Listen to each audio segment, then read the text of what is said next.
Hello, Reddit enthusiasts. Today we're covering a quick tutorial on a feature that can improve your Reddit experience: how to turn animation reduction on or off. Whether you want to speed up scrolling or enjoy a more animated experience, this guide will walk you through the process in just 1 minute. Let's get started.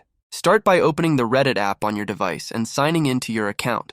Make sure you're using the latest version of the app for the most up-to-date features. By opening the page in the upper right corner of the screen, look for your profile picture, and then click on it.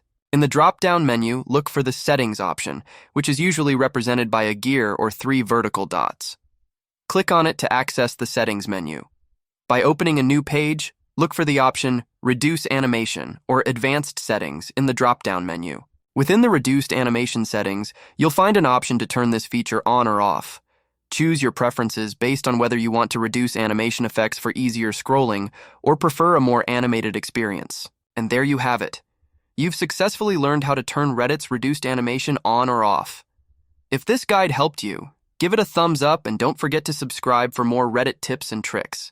Thanks for watching and enjoy a more personalized Reddit journey.